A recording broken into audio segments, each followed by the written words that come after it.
भक्ती charitable trust मुतनाळ यांच्या मार्फत राजमाता जिजाऊ जयंती तसेच स्वामी विवेकानंद जयंती मकर संक्रांतीच्या दिनाचे औचित्य साधून नूल हसूर चंपू जिल्हा परिषद मतदारसंघातून सामाजिक राजकीय शासकीय क्षेत्रामध्ये काम करणारे अंगणवाडी सेविका मदतनीस आशा वर्कर CRP महिला बचत गट पशुवैद्यकीय डॉक्टर निवृत्त शिक्षक उत्कृष्ट तरुण मंडळ गाव कामगार पोलीस पाटील कोतवाल पोस्ट ऑफिस कर्मचारी इत्यादी लोकांचा सत्कार करण्यात आला।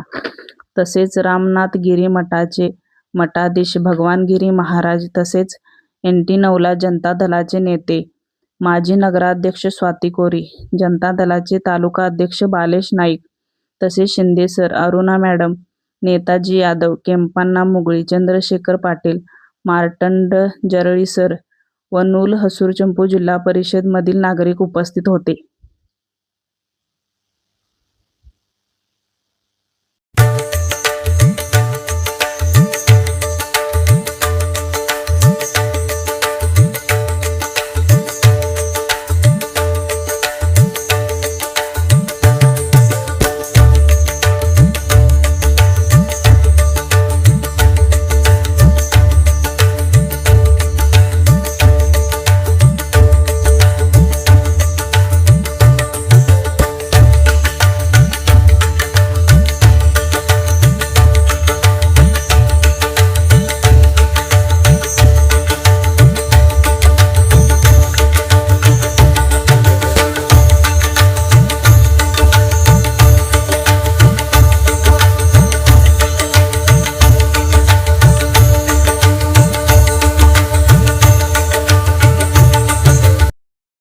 माझं नाव सौ माधुरी धुंडा पाहुली, मी गाव निलजी, मी अंगणवाडी सेविका आहे। आमच्या केंद्र शासनाच्या राज्य शासनाच्या कोणत्या योजना असू देत त्या योजना सगळ्या म्हणजे लास्ट अगदी कनिष्ठ स्तर म्हणून आमच्या राबवण्यासाठी अंमलात आणण्यासाठी आमच्याकडेच येतात। अशा भरपूर योजना आहेत की आम्हीच समाजापर्यंत पोहोचवतो आणि त्याचं अंमलबजावणी डॉक्युमेंट्स सगळे गोळा करतो, पण तरी सुद्धा आमचा यथोचित सन्मान किंवा आमची व्हॅल्यू आतापर्यंत कोण केलीच नाही, पण भक्ती चॅरिटेबल ट्रस्टने आमची व्हॅल्यू केली, आमचा सन्मान केला, त्याबद्दल आम्ही खरोखरच त्यांचा खूप धन्यवाद। याच्या अगोदर तुमचा सत्कार असा कुठे झालता काय? नाही, कधीच नाही। फक्त म्हणजे कोरोनाच्या काळात जनता दल ट्रस्ट तर्फे आम्हाला म्हणजे मानचिन्ह